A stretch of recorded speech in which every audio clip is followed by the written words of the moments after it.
Here we go. I want to invite everyone to come out on Thursday to the Celery Field Sustainability Day at the Nature Center. So tours, the online tours are about full, but we will be taking walk-ins, a few walk-ins on Thursday. So don't be disappointed if it's full. We'll try to fit you in. So we're going to tour through the Lead Gold Nature Center and learn about the solar and all the other green initiatives that are going on in our nature center. And then Selby Gardens is going to run an Ecoflora tour through the native gardens. And Ecoflora is very similar to eBird, but it's for plants.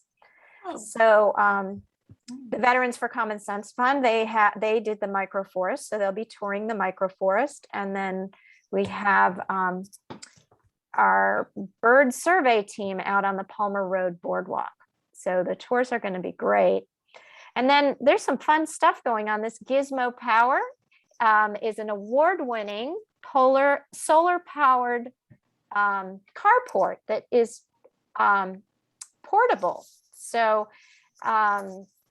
And it's a new college student who developed it. She won an award, and it will be in the parking lot. So all kinds of really great booths, and Stocking Savvy Environmental Consulting is going to be selling native plants. So it's going to be a really fun morning from 9 to 12 this Thursday. So come join us. Another opportunity is from the Conservation Foundation of the Gulf Coast.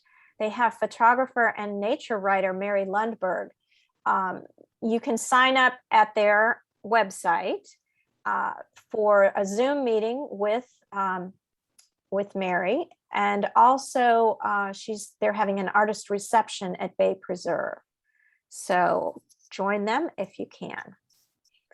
And so I'm just going to go back. Oops, I didn't mean to do that. I'm just going to go over a few logistics since this is Zoom and this is a webinar. So if you have questions for our speaker tonight, you can enter them at any time in the Q&A. And we really prefer you use Q&A because it's easier for Margie and I to keep track. But if you put something in the chat, we will see it as well. So chat, feel free to write in the chat just some general comments, or if you have a question specifically for one of the panel. But questions for the speaker, please put in Q&A. And all of those should be at the bottom of your screen. And I think that's about it. Steve Suau will be answering questions at the end of his presentation. And I will turn it over to Jean. Hi, everybody. Thank you for joining us tonight. It's really wonderful that you're here. I want to let you know that Florida right now, the weather is absolutely perfect. So if you are somewhere else, you need to be here.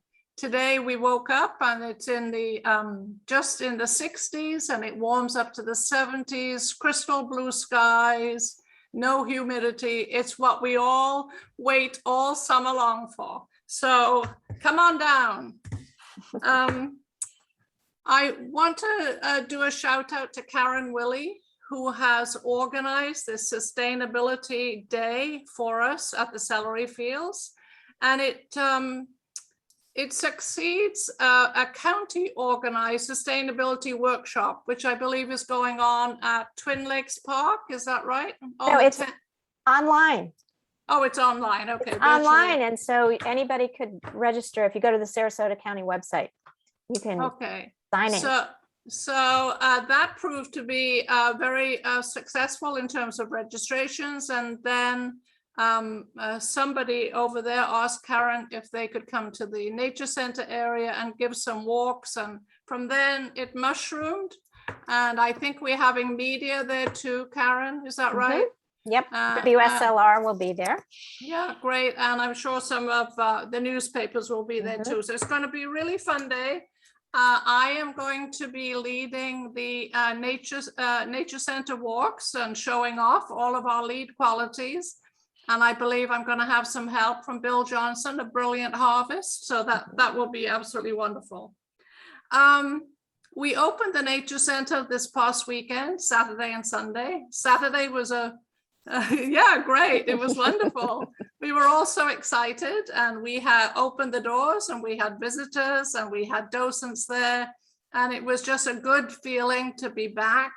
And I would really love you to come and visit. And we do need docents. We all felt comfortable being in that wonderfully clean, scrubbed environment. And we're making it as safe as possible. If you want to wear a mask, you can. If you don't want to, that's okay too. But we do need volunteers, and I found out today that we need some bird naturalists as well for the 2 boardwalks. I suspect that many people haven't returned to Florida yet. They were waiting, but there's no point in waiting anymore. So come on down and volunteer. We'd love to see you. So that's that. Our speaker today, Margie, is going to introduce Steve. But before she does that, I wanted to just let you know that I met Steve, I believe it was about 21 years ago. And if some of you may remember the old gazebo at the celery fields, it was on a little hill where the restrooms are now. And I had been asking I asked the county for a meeting, trying to figure out the potential for a great birdie hotspot was already there. And I just wanted to see how the county felt about it, and how the county would help us, or how they would help to accommodate the wildlife and birds there. And Steve was the one who met me with other people from stormwater in particular.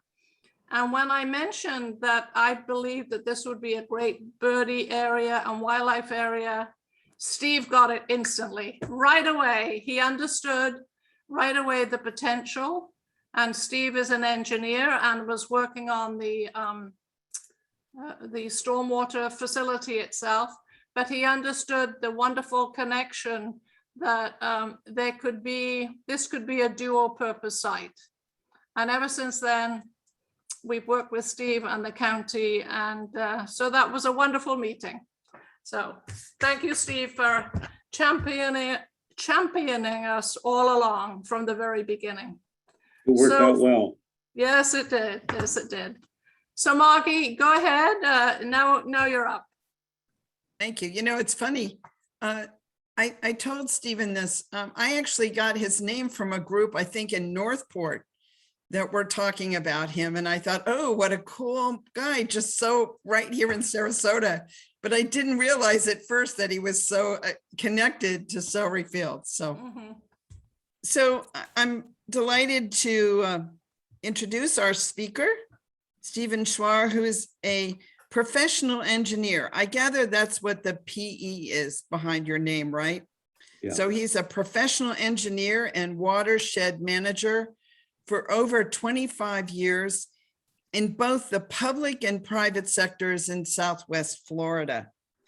He will talk about our local soil and water and the all-important, usually neglected sciences supporting their highest quality. Specifically, he'll discuss the importance of water quality and nutrients and the damages of things like, I hope, like clear cutting trees, and how we can change the existing paradigm to a healthier, more sustainable one. So as Jean's already says, Stephen provided crucial vision and technical guidance, restoring our celery fields to the regional watershed that it has become today.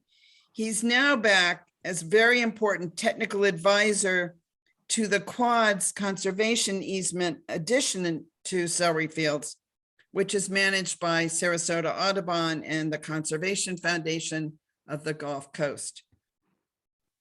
Stephen is currently principal of Progressive Water Resources. He formerly served as executive director of Sarasota County's Planning and Development Business Center, as well as serving as director of Sarasota County's Stormwater Program. He has a bachelor's in civil engineering from the University of Illinois and a master's in engineering administration from Bradley University. He lives in Sarasota and has served as co-chair of the Sarasota County Environmentally Sensitive Lands Advisory Committee.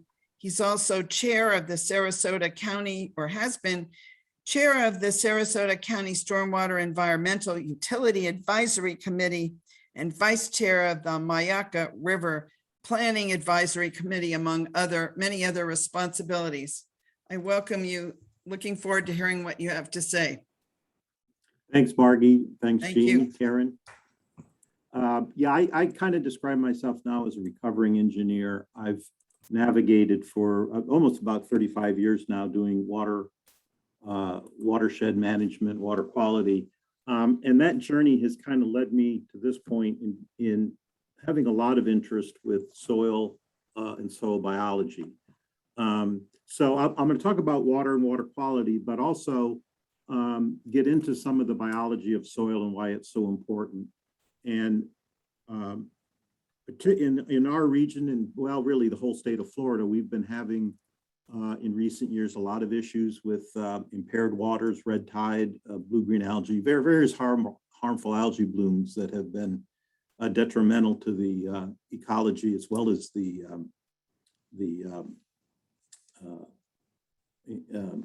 environment and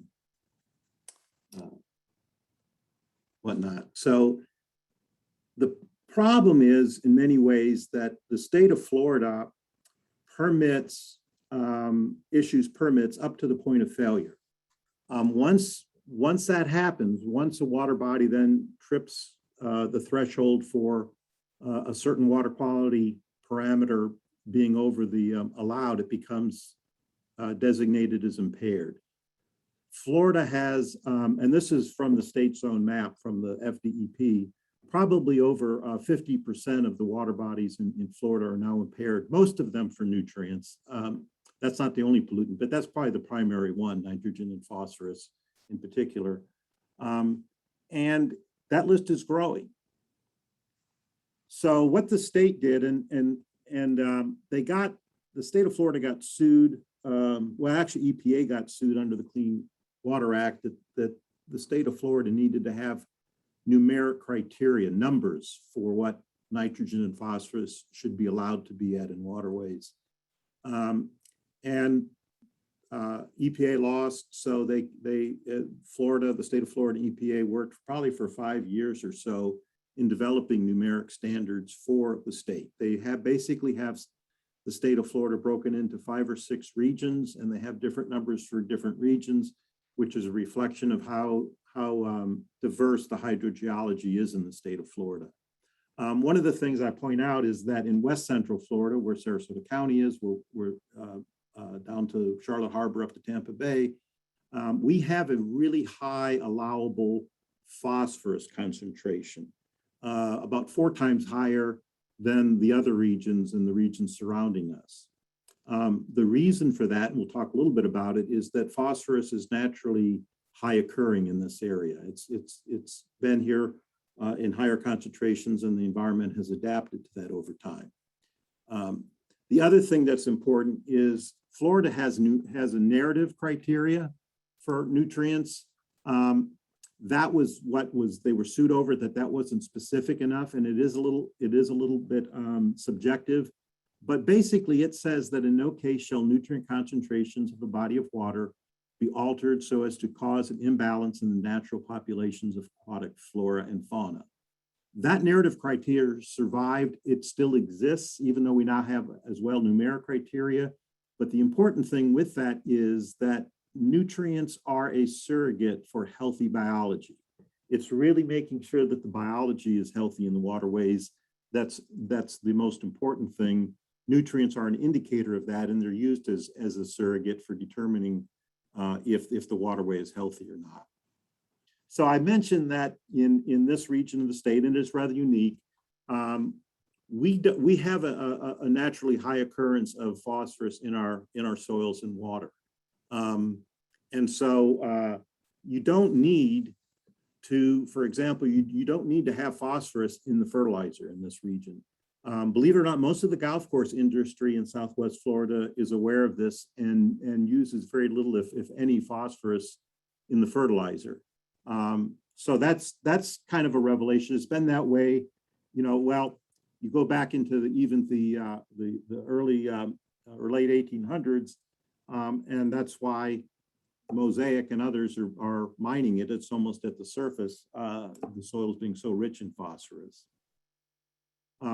But that phosphorus is an issue in a lot of places. It can be an issue here, but in other places in particular, it is probably the bigger pollutant of concern between nitrogen and phosphorus. This is a graph of Sarasota Bay that shows over the past 20 years, the nitrogen levels have been slowly creeping up. We've seen this trend in Lemon Bay and several of the other bays in this region.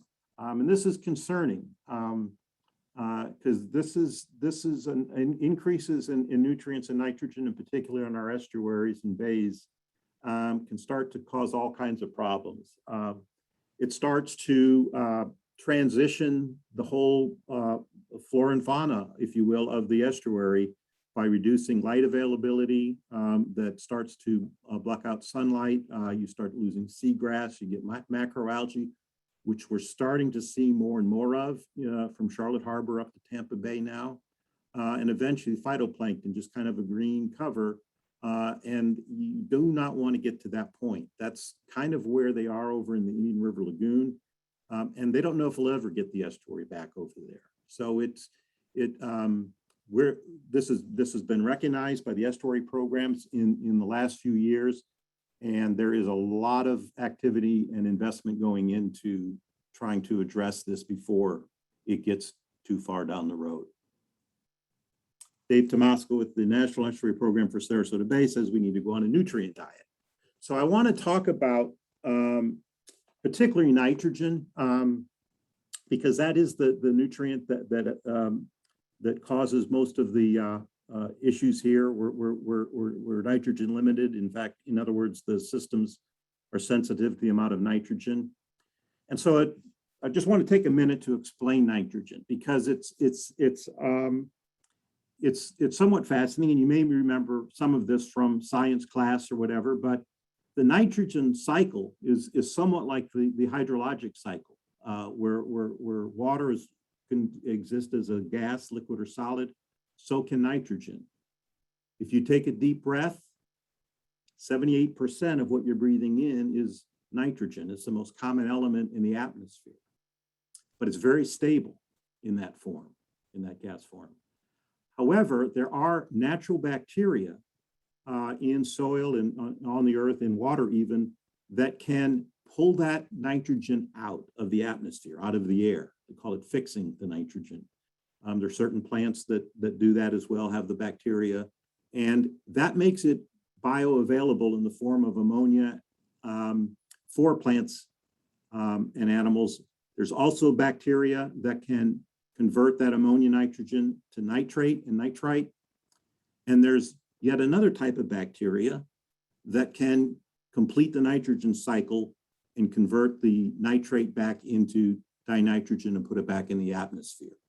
This is how nature's been doing it for eons. This is how nitrogen has been processed for eons, how things grow, natural systems and ecosystems. A key to doing this, though, is you need healthy soil that has basically organic carbon in it. That's probably the best indicator of healthy soil is the percent organic carbon. It's that healthy soil, and the organic farmers have known this as well for as long as they've been doing their thing. You need healthy soil in order to host the bacteria, the microbes, the fungi that makes that's able to move nutrients and pass them between the different ecosystems in the soil. There's so much life in healthy soil at the micro scale. So a couple of things happened in the 20th century that kind of changed things. The first was the Germans Haber-Bosch figured out how to chemically extract that very stable nitrogen out of the atmosphere. to make ammonia nitrogen for fertilizer. It also was good for making bombs, by the way. And by the 1950s, it was pretty well understood technology, and we have extracted a lot of nitrogen chemically out to use for fertilizer. It's very reactive in that form, and we've put that on the land for growing things. It really started the green revolution, if you will. But one of the unintended consequences is that farmers didn't need to build up organic carbon in their soil anymore and manage their soil. They could just apply water and chemical fertilizers and things would grow. And the more they put on, the thought was the faster things will grow. But now we have a lot of this nitrogen that's gotten into our soils and water. And that's why we're having a lot of harmful algae blooms, not just in Florida, but all over the country, all over the world, actually. The other thing that happened in the 20th century, of course, we figured out how to treat wastewater, which was a very valuable thing to do from a standpoint of public health and safety, removing different health concerns from wastewater, viruses, bacteria, that type of thing. But not all wastewater, and whether it's a septic tank, which does pretty much the same thing as a wastewater plant, it converts the nitrogen through that process to the point of nitrate, and then it releases it. So not all wastewater is created equal. Not all wastewater from septic tanks is created equal. You have to look at the level of treatment to determine how much nitrate and nitrogen is in that effluent water that is then put out. I mentioned atmospheric deposition. That is pretty much a success story. Under the Clean Air Act in 1995, the United States has actually had a cap and trade program for air emissions. You remember all of the acid rain concerns. That really started that. And we've been reducing air emissions from coal-fired plants and cement plants and whatnot, dramatic reductions in sulfur and nitrous oxide as a result over the past 20, 25 years. To the point where really the only areas of emissions right now are around urban areas related to car emissions. And so as we transition to electric vehicles, that will probably be reduced as well. So what's happening? These are two graphs of the amount of nitrogen coming out of a rural watershed in Sarasota County and an urban, kind of the two extremes. And what's shown in green is the percentage that we call dissolved inorganic nitrogen. That's the form of nitrogen that is nitrate or ammonia that is essentially instant food for plants and algae. And what we see is that the amount of the nitrogen that is in that form of instant food is dramatically increased with urbanization of watersheds, about fourfold.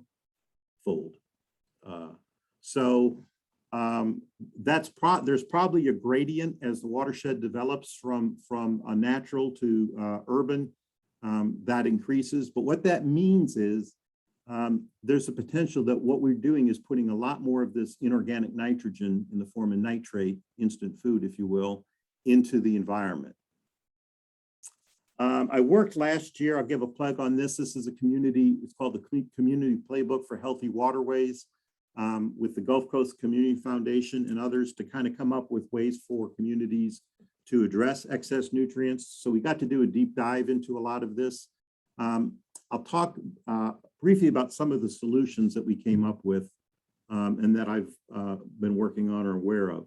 So this is up in North Florida. We do a lot of work with agriculture as well. This is a nursery that applies fertilizer that is in the form, a lot of it in nitrate. It's soluble, so it's flowing in the fertilizer in the water table into the stream, and the nitrate levels in that stream are very high, up around 11 to there's an 8.5, 5.8. So normally nitrate should be pretty low, 0.5 or lower. What was done is very simple technology. At the edge of the farm, a trench was dug, sawdust was brought in as an organic source of organic carbon, And that was mixed with the sand and put back in the trench. And basically what happened is that seepage of that fertilizer with the nitrate in it flowed through that barrier underground through the water table. And here's the magic that happens. As you saw in the nitrogen cycle, there is bacteria that will remove nitrate. It requires, though, that the condition be anaerobic, very little oxygen. So if you're in the water table, you can create that condition. And you need a source of organic carbon, because that's what the denitrification bacteria uses for food. So the sawdust in this case, or the organic carbon, is not removing the nitrate. It is the food source, though, for the bacteria that removes the nitrate. The University of Florida actually did the testing on this, and the results were about a 58% reduction in nitrate. They estimated a life of this trench to be 50 years conservatively. And what's really stunning is the return on this investment was about 36 cents per every pound of nitrate reduced. To put that into perspective, the Water Management District, Southwest Florida Water Management District, uses about $176 per pound to determine if a project that someone asks them to help fund should be ranked high or not. So the cost of doing this is really, really cost effective. We've looked at this. This is the different wastewater treatment plants in Sarasota County. The first three, Bee Ridge, Central County, and Venice Gardens, are Sarasota County's plants. The fourth, which I call the gold standard, is the city of Sarasota. They are meeting what's called advanced wastewater treatment. That's the red line, and they're actually down around the blue line since 2016.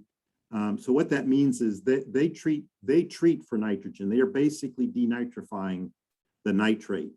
The city of Venice is also AWT now, and Sarasota County has recently made a commitment to upgrade all of their plants to advanced wastewater treatment to get the nitrogen levels and phosphorus levels, for that matter, down to much lower levels. But you can see that these plants are all over the place in terms of how effective they are in reducing nitrogen.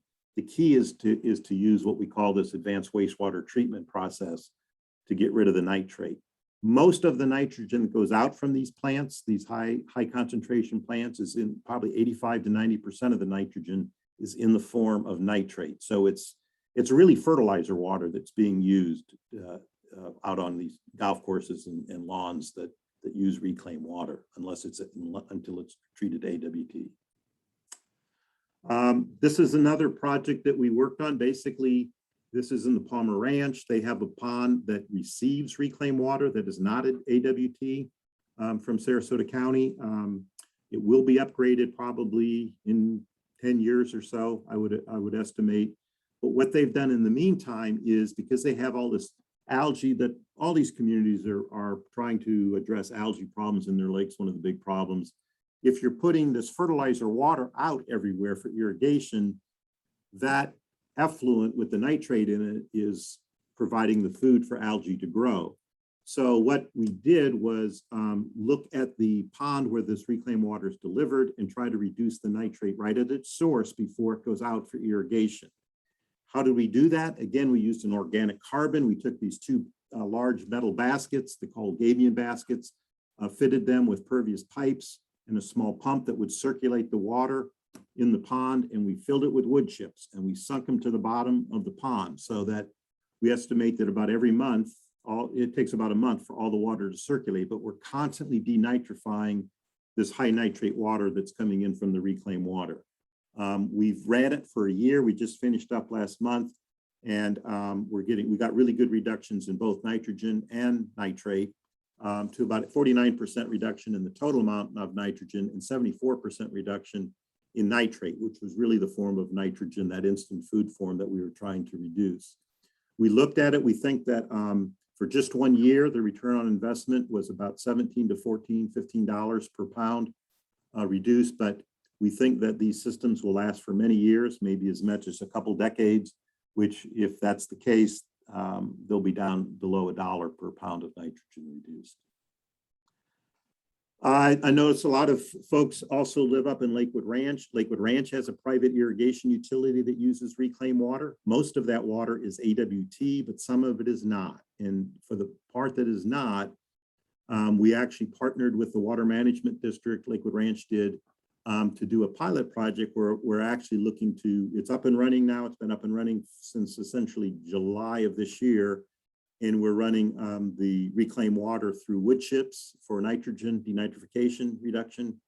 And then we're also using something called biochar, which I'll touch on in a minute, for phosphorus uptake to get the water levels down. That project so far has been very successful for the nitrogen reduction, 65% reduction in nitrogen and essentially 100% reduction in nitrate. So again, a good return on investment for that system as well. These are all ways that between now and when these utilities upgrade to AWT, we can get a handle on reducing nitrate using organic carbon, essentially, like nature has done. So I'll just touch on the biochar real quick. Biochar is kind of an interesting media. It's essentially, it could be wood chips. You basically take any organic matter and you heat it without oxygen or very limited oxygen, and it turns it into essentially a carbon, charcoal, instead of ash. So you're basically stabilizing the organic matter into a carbon source. From a historical perspective, some of the early explorers of South America reported seeing large civilizations along the Amazon basin. And when they came back 100 years later or so, they were gone. And they said, you know, there's really, the soils in the Amazon are too leached of nutrients. You couldn't grow enough food to sustain the kind of populations that these early explorers had in their journals. They must have been making it up. However, about 100 years later, a geologist was going up the Amazon basin, and he noticed these rich deposits of black soil along the banks. And when they investigated them, they realized they had pieces of pottery and fish bones, so they were anthropogenic. They realized that these ancient civilizations, not sure why, probably for waste, to get rid of their waste or for heat, but the benefit was that they created these very carbon-rich organic soils of significant depths. And these were all mapped and appeared to be where these large civilizations were once reported. These deposits, they call it terra preta, are still there. They say they even expand over time, but there's been a huge interest in the universities in probably the last 10 years in understanding this material and how this whole process of burning organic matter to create terra preta, or biochar is what it's called a lot now, as a soil amendment. And I've realized I've been working with it for 5 years for water purification to see if there's any benefits there as well. And one of the things I realized is after a burn, a controlled burn of pine flatwoods or whatnot in this area, the flames get up to a certain height, and at the base there's very little oxygen. So that's exactly what's happening. The pine trees and the palmettos are being charred. They're actually being, you go up and scrape it, it is biochar. So it's basically nature's way of adding carbon back to the soil and the ecosystem in this part. So biochar is an incredibly interesting material when it's heated with oxygen. It's under a microscope. You can see in the lower left, it's got an enormous amount of pore space, which is a haven. This stuff holds an enormous amount of water, which is good as a soil amendment for drought resistance. But it can also hold a lot of nutrients and microbes in it as well. So another reason why I think there's a lot of interest in this is the soil amendment. We used it out at the Lakewood Ranch project, working with the University of Florida. We came up with kind of a special type of biochar that was able to absorb phosphorus pretty efficiently. And you can see it's kind of a black charcoal. It's basically carbon material. And we've been using carbon for water purification for a long time. This is like activated carbon. This is a little bit cheaper, but the University of Florida folks that worked with us, they were using it for air emission controls. I mentioned that under the Clean Air Act. They've been using this kind of material to control the emissions out of coal-fired plants and whatnot. So they were really all about trying to get it to work for water quality and phosphorus in particular. So septic tanks, I'm not going to touch on this too much. The hydrogeology here in Southwest Florida, it appears that we're getting a lot of natural denitrification. A septic tank will naturally leach nitrate just like a wastewater plant. That's the end product. But if it takes a long time for that water to move underground and it's in a water table that is, limited oxygen, and there's any carbon, organic carbon in the soil along the way, it will have denitrification bacteria that will remove it. So looking at some of the science, Sarasota County collects a lot of data for water quality. We're really fortunate here because nothing beats having a lot of data. But what we've seen over a number of years is about a 90% reduction in what's the amount of nitrogen going into the septic tank versus what's coming out of the stream on a monthly or annual basis. Now, this is not true everywhere. There will be, if you're right on the water or you're up around the springs where the nitrate will move quickly through the water table and it's not anaerobic, it's aerobic, that nitrate in a soluble form will persist and get into the water body. So, but it's good to have the data and look at the science because, again, just like not all wastewater plants aren't created equal, neither are all septic tanks. Some may not be as much of a problem as others are, I'll put it that way. And this is a slide of an area along Philippi Creek in Sarasota County where there was a wastewater plant before January of 1990. They took it offline, and you can see on the graph the nitrate levels, or nitrogen levels, drop dramatically. So really, these plants, they had a big a pond, a little infiltration pond that they would dump the effluent in. It would seep right through the pond into the canal. Nitrate being soluble, it's going to go right through the soil and into the canal.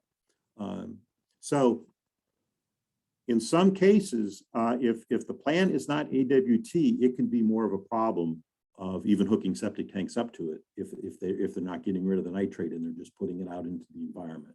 That's something we kind of learned from the playbook a little bit. But so I wanted to touch on the other thing, which is just too much water.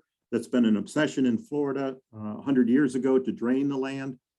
This is a map of Philippi Creek in the celery fields that Gene had mentioned. The big blue blob out there, which is now east of I-75, was a big sawgrass marsh. But you can see that the stream of Philippi Creek kind of meandered like most streams and ended well short of where, this is actually Bobby Jones Golf Course where it ended. But the celery fields was quite a bit out east.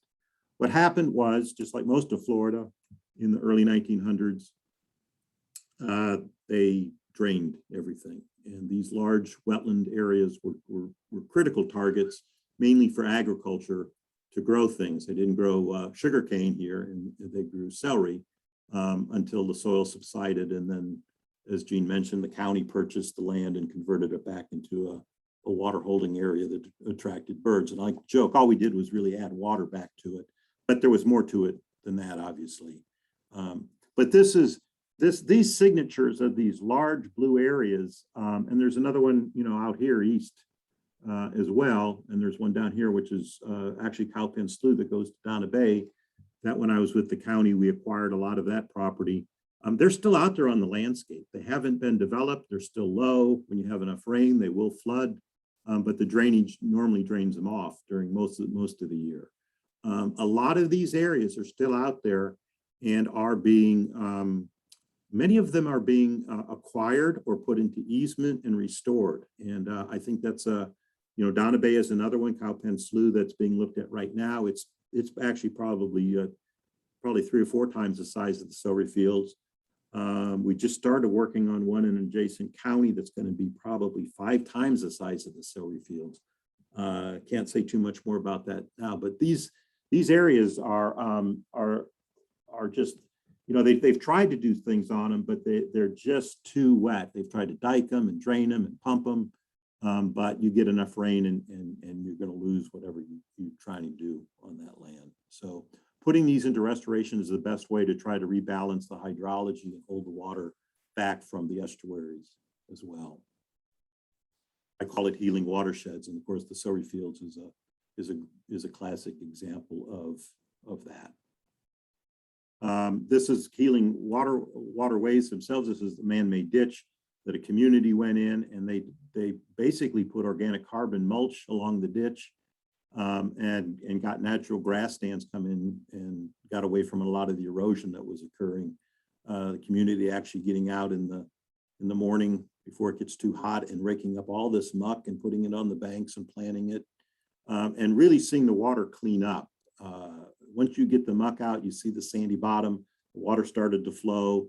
Within days, you had blue crabs and frogs and birds back in the waterway and enjoying it, basically just putting oxygen back in. So finally, getting into the soils. This is from, many of you may be familiar with Paul Hawken and Drawdown. I think one of the best, I don't know, it's not really a book, it's more of a guide for how to draw down CO2. And it's got probably over 100 strategies, many of them already being implemented. It's just a matter of taking them up to scale. And there's several that relate to a soil building. A soil building is good for processing nutrients naturally. As I discussed, it's good for holding water, for drought resistance. But when you build organic carbon back up in the soil, you're also sequestering carbon. So, John Thaxton, I'll steal this from him. He makes the analogy that just like we've been extracting carbon from the earth and putting it in the atmosphere, we've been doing just the opposite with nitrogen. We've been mining that from the atmosphere through the Haber-Bosch method and putting that into our soil and our water. So it's kind of the reverse of it. But several of the strategies in Drawdown that include soil building include composting, reduce food waste. Food waste could actually be a great source of nutrients for composting, by the way. We should be doing more of that as a community in Florida, and there are some communities in the United States I know that do that. Biochar production is actually in there. As I mentioned, that's basically converting organic mass to a very stable form of carbon and using it as a soil amendment. Regenerative annual cropping and conservation agriculture. So, these are some of the regenerative type farms, organic farm infrastructure. There's distribution centers as well as organic mulching centers, but many large, small farms within the region. There's a big hole kind of in southern Sarasota County, but been working a lot with some of the folks down in Lee County as well, who are very interested in looking at this. Building soil back in these farms is critical because, like I said, these synthetic fertilizers and just use of water to grow things is just not been sustainable. A lot of the chemicals, the weeds, for example, have gotten figured out a way to grow around them, and you have to put more on.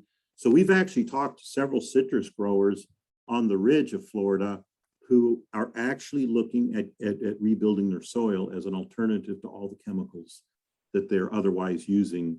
They realize if they rebuild the soils, they probably don't have to use as many chemicals, and it's going to save them so much money on input costs that they can actually make money from their yields again.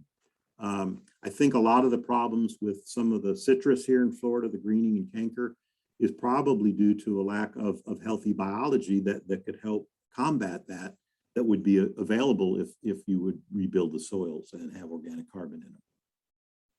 And there's great examples of this at different scales in Florida. Lady Moon Farms is probably one of the largest organic farms east of the Mississippi, and they're located in Charlotte County. They probably have 30 different crops growing at once. Beautiful, well-run facility. You'll see their stuff in Publix and Whole Foods. They have their own packaging and cold storage facility on site. And they're also located in Georgia and in Pennsylvania. Yeah, and some of we used to have two large organic food distributors here in the same building in Sarasota County in the Winn-Dixie warehouse till the larger one bought out the smaller one. So, but a lot of organic food is going through Sarasota County, middle of Sarasota County, on its way to businesses. And then lastly, I just want to touch on this because, this is what we're losing every time we develop the land. This is the paradigm that needs to shift. This is a typical site where the trees have been cleared, the soil has been scraped, You have piles of mulch, you have piles of black, rich soil. This is centuries of soil building. It's got everything in it that you need to grow stuff without water and fertilizer. You don't need that in a natural ecosystem. And what happens all too often is this stuff gets hauled off, or even some of it burned on site, and you're losing all that organic carbon. So at minimum, we need to figure out a way to recycle this material. And developers would benefit from that because they wouldn't, they wouldn't have to the soils that they're putting in once this is all gone are from lakes that are dug, and those soils really have very little beneficial, certainly fungus and fungi in them, like you have in the native soils, the indigenous soils. What we're losing is severe loss in natural organic carbon in soils, loss in beneficial bacteria biomass, severe loss in beneficial fungi biomass when we do this, and potential losses even in beneficial protozoa and nematodes. So this is, this is an area where, like I said, a recovering engineer, I've kind of navigated to and have gotten a lot more interested in, both in terms of how do we grow food more sustainably and for really the future of humanity versus trying to forever put chemicals on stuff we're going to eat. But also, this can help inform, like on the quad parcel, I believe, how we can help manage and build the soil so that what we plant has a better environment to grow in, and looking at some of these things. We've looked at testing indigenous mesic hammock, oak hammock in areas out near Mayaca State Park.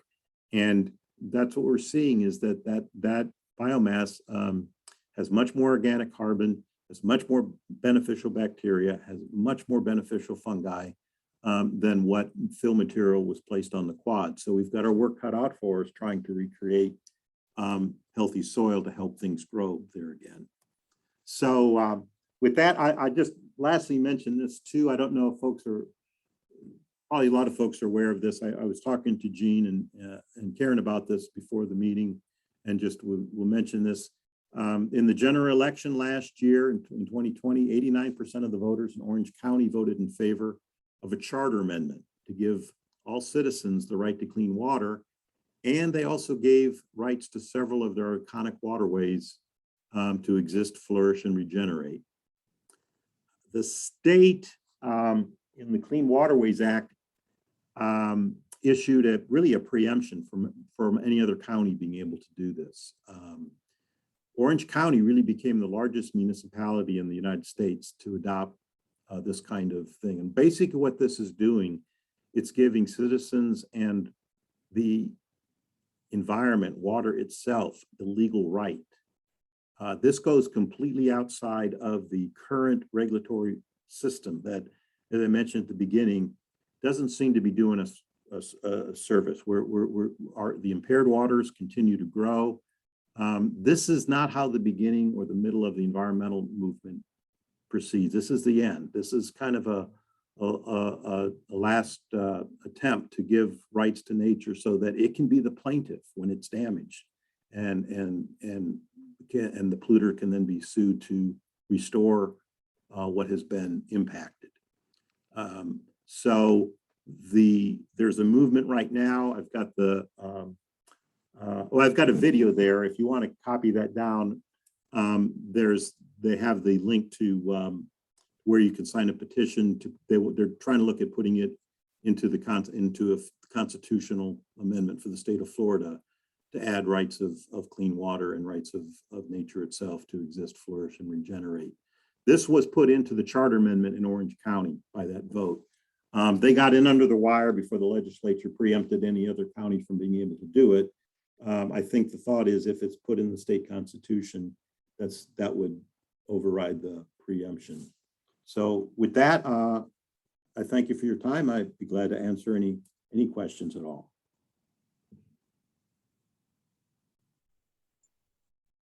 All right, we do have a few questions. Yes.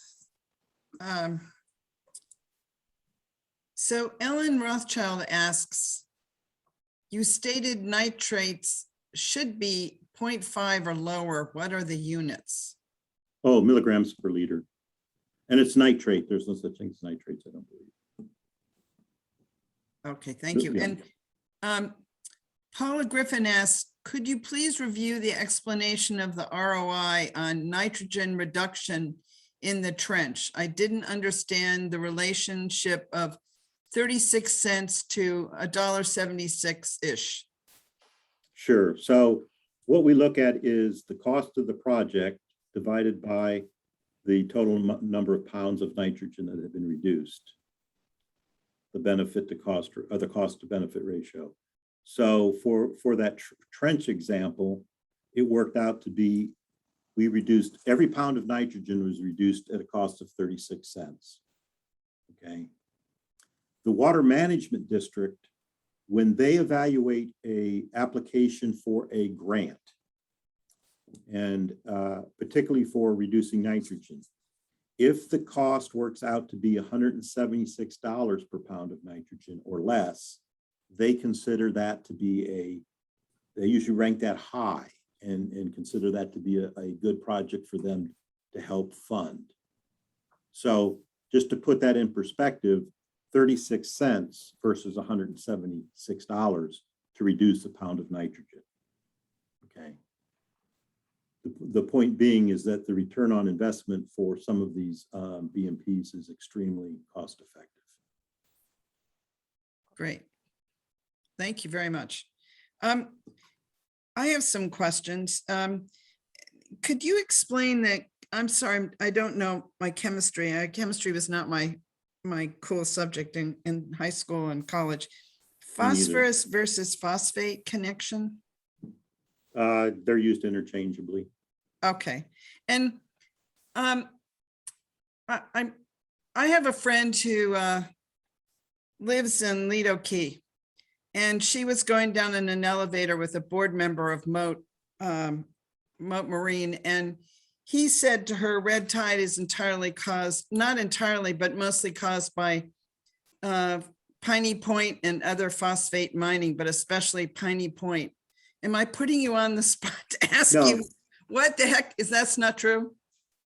No, you're not putting me on the spot, really. And I don't know who that was, but you know, Piney Point resulted from the mining of phosphorus. Okay. But what was in that pond was not phosphorus. It was ammonia nitrogen in enormous concentrations, like 200 milligrams per liter, if I remember right. And they released about 200 million gallons of that water. So ammonia, like nitrate, is a very bioavailable form of nitrogen. Red tide loves that stuff. It's food. It's instant mainlining that with food.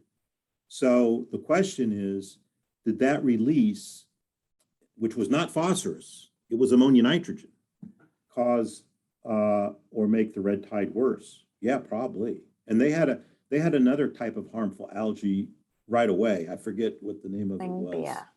Limbia. And I mean, yeah, you can't put that much nitrogen in a system. And the thing is that those soluble forms will seem like they disappear, but they really don't. They're in the environment. They may get locked up in something, but they'll get re-released. So, it's the nitrogen cycle is tricky, but it's well established through nature how it works. I'd like to say that for people who don't know what I'm talking about, Piney Point is a collection pond, has a collection pond right on the water in south part of Tampa Bay. And red tide has been a really big issue. I get it's much better now than it has been in the past few months, but you might all want to read about it and figure out where you stand about this, because it's a very, very, very important issue for our well-being and the well-being of water and of the ocean, the red tide and all. So I'll get off my soapbox now. Have you thought, another question, have you thought about putting terra preta, that amazing soil. I know about it from, I don't know, studying orchids. It's just amazing stuff. Are you thinking about putting that in the quad soils when you amend them? Yeah. Cool. Yeah, I mean, we have, from testing it, I've been working with biochar or terra preta for probably 5-6 years now. And I've gotten to know most of the producers in the country, and a lot of them provided their material. And they're all making it to be a soil amendment. But I told them I want to look at it for water quality reduction. So they were interested. And I said, I'll give you the results when I get done if you give me some of your bio. So we have stockpiles of it out at Lakewood Ranch. I mean, big bags of it. And we're not going to use it now. I mean, we've already kind of figured out what to use. So I've given quite a bit of it to Gamble Creek Farm, which is an organic farm out east that Ed Childs runs. He runs all his food waste out there to help make compost, and they're using biochar now in their compost. And then the produce they raise at the organic farm goes back to his restaurants on Anna Maria. But yeah, so I mean, yeah, we're lucky that we have a source of biochar for free that we could use. Oh, that's so cool. So you're going to do it. We'll see. I mean, I have no problem seeing how. I mean, there's a lot of things to balance in the quads. There's the plants, you know, and the botanists and the biologists for the plants, hydrology. But soil needs. I believe soil needs to be a part of that mix too. It needs to be a partnership with these different disciplines to try to get the system right. The group that I brought in is called the Soil Food Web. You can check them out, but they've been doing this in a lot of places, and they just recently restored a lot of habitat on Governor Island in New York Harbor, where by getting the soils right, they claim they were able to get the vegetation established much quicker.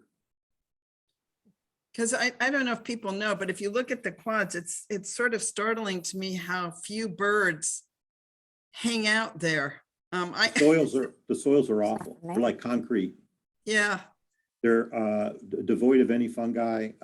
It grows grasses and weeds because it does have some bacteria in it, but it's fill material. It was, you know, excavated material that had no life in it that was put on top and compacted. It's a couple feet. So we got to figure out a way to decompact it and rework it and get some organic carbon in it and other beneficials. You know, the only thing I've seen flying over it was a guy the other day in a kind of an airplane with a wind sail with an engine, and he was flying up about 20 feet over the field, but I haven't seen any birds or only a human flying over. There will be though, Margie. That's what we're working towards, and Steve is going to help us do it. So we just have to. Yeah, we're going to get water back in that system too, just like you said. Right. That's how, you know, you just add water and things start to happen. So can I ask a question? Please, and we have another question too. So go ahead. Oh, go ahead with your other question first, and then I'll ask mine later. Go okay, ahead. Thank you. Susan Shuttle-Gum asks or says, glad you brought up the rights of nature movement. I hope everyone will sign the petition to put the question on the ballot to amend the Florida Constitution.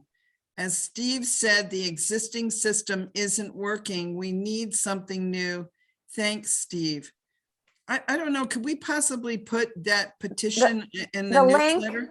The link is in, yes, and I can put it in the newsletter, but the link is in the chat. Anybody who's on can copy that link right out of the chat, and it'll take you to the Vimeo. That link is for the video. Link is for a 3-minute video that was put together by a local photographer here in Sarasota, by the way, and it has all the information at the end.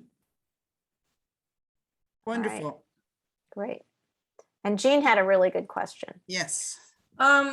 For some of us who live in communities, homeowner association communities, how can we compost? And I was wondering whether there were any central areas, or the idea has been floated of a central area where we can take our food waste. Do they exist? Yeah, so the best thing to do on that, I think, is to, Tracy Traxler with Sunshine Community Compost. They're going to be No. at Sustainability Day.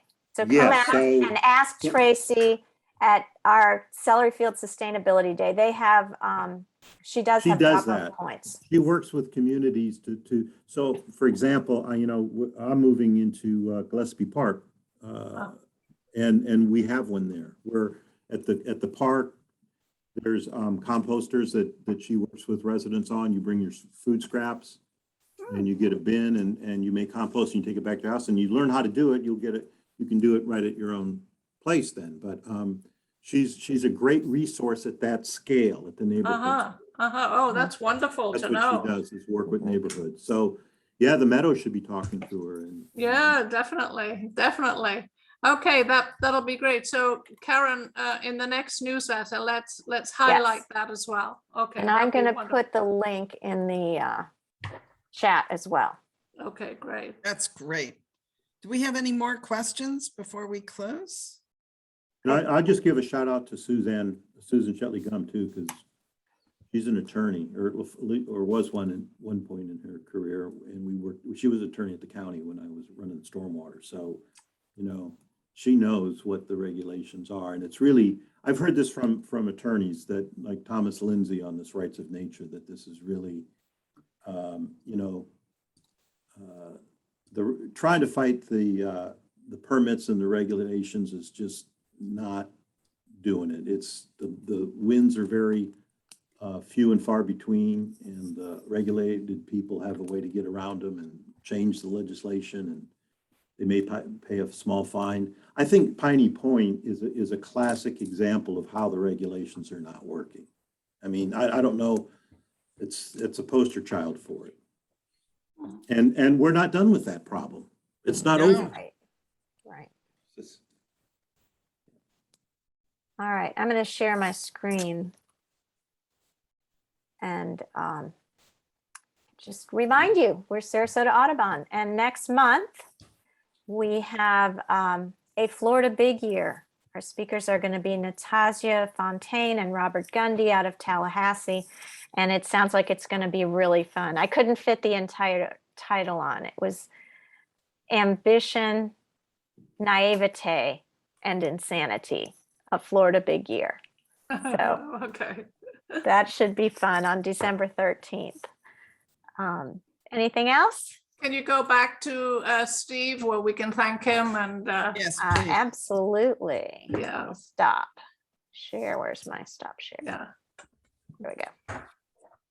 Yes, Steve, thank you so much. It's really important. And I think when I hear you talk, I realize how much we all, even every single one of us, has to learn about this. We can't afford to be naive and not understand what we're doing to the soils and the air and to our food supply, if nothing else. So thank you so much and I hope you will continue your work and your advocacy and your support for the county and for all of Florida. Thank you so much. My pleasure. Thank you. Thanks, Steve. All right. See you soon. All right. Thanks all. I'm going to Right. end our Okay. meeting. Thanks for coming. Okay, bye-bye, everybody.